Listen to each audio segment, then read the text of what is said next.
गणपतये नमो नमः। 73वां शक इंद्रजीत के ब्रह्मास्त्र से बानर सहित श्री राम और लक्ष्मण का मूर्छित होना।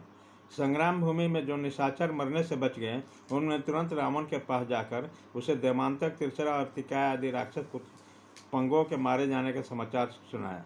उसकी वध की बात सुनकर राजा रावण के नेत्रों में सहसा आंसुओं की बाढ़ आ गई। पुत्रों और भाइयों के भयानक वध का सोचकर उसकी बड़ी चिंता हुई। राजा रावण के शोक में समुद्र में निमग्न और दीन होता देखकर रथियों में श्रेष्ठ राक्षस राजकुमार इंद्रजीत ने बात कहा, तात राक्षस राज, जब तक इंद्रजीत जीवित है तब तक आप चिंता और मोह में न पड़िए। इस इंद्र शत्रु के बाणों से घायल होकर कोई भी सम्रांगण में अपने प्राणों की रक्षा नहीं कर सकता। देखिए, आज मैं राम और लक्ष्मण के शरीर को बाणों से छिन्न भिन्न करके उसके सारी अंगों को तीखे सायके से भर देता हूँ और वो दोनों भाई गताई होकर सदा के लिए धरती पर सो जाते हैं। आप मुझे इंद्र शत्रु को सुनिश्चित पृथ्वी को, जो मेरे पुरुषार्थ से देवबल ब्रह्मा जी की कृपा से सिद्ध होने वाली, सुन लीजिए। मैं आज ही लक्ष्मण सहित श्री राम को अपने अमोघ बाणों से पूर्णतः तृप्त करूँगा, उनकी युद्ध विषय पिपासा को बुझा दूंगा। आज इंद्र, यम, विष्णु, रुद्र, साधव, अग्नि, सूर्य और चंद्रमा बलि की एक मंडप में भगवान विष्णु के भयंकर विक्रम के भांति मेरे अपार पराक्रम को देखेंगे। ऐसा कहकर उदार चेता इंद्रजीत ने राजा रावण से आज्ञा ली और गदहे से जूते हुए युद्ध सांग्र में संपन्न अनुवायु के समान वेगशाली रथ पर सवार हुआ। उसका रथ इंद्र के समान जान पड़ता था। उस पर आरूढ़ होकर शत्रुओं का दमन करने वाला वह महातेजस्वी निशाचर सहसा उस स्थान पर जा पहुंचा जहां युद्ध हो रहा था। उन महामनस्वी वीर को प्रस्थान करते देखकर बहुत से महाबली राक्षस हाथ में श्रेष्ठ धनुष लिए हर्ष और उत्साह के साथ उसके पीछे पीछे चले।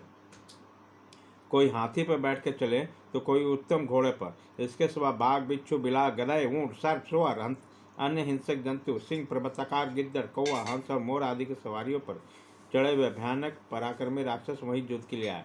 उसी समय पटिश, खड़ग, फरसो, गदा, भुसंडी, मुदर, डंडे, शताग्री और प्रेद आदि से आयुध धारण किए। शंखों के ध्वनि के साथ मिली हुई भेड़ियों से भयानक आवाज़ सब और गूंज उठी। उस तुमुलनाद के साथ इंद्रद्रोही पराक्रमी इंद्रजीत ने बड़े वेग से रणभूमि का प्रस्थान किया।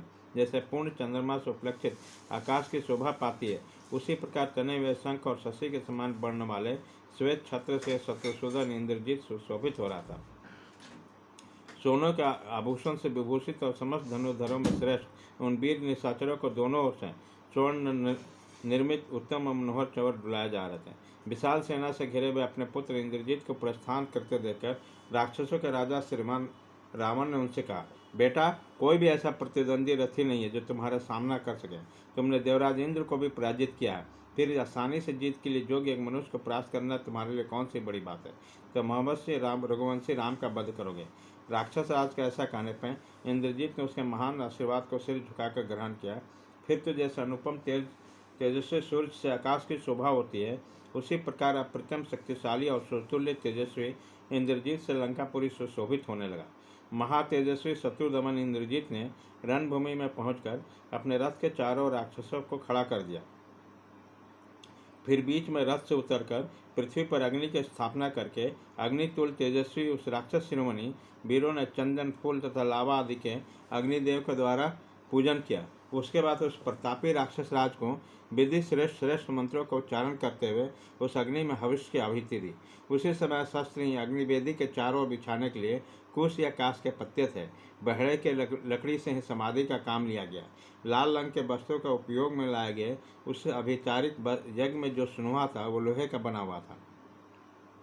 उसने वहाँ तोमर सहित शस्त्र रूपी काश के पत्तों को अग्नि को चारों ओर फैलाकर होम के लिए काले रंग के जीवित बकरे का गला पकड़ा।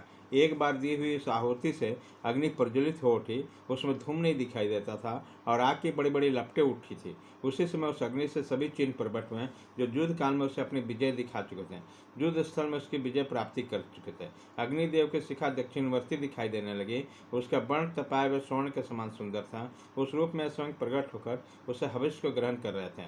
तदंतर अस्त्र विद्या विशारद इंद्रजीत ने ब्रह्मास्त्र का आह्वान किया, जिससे धनुष आदि रथ सब वस्तुओं को सिद्ध करने के लिए ब्रह्मास्त्र मंत्र से आमंत्रित किया गया।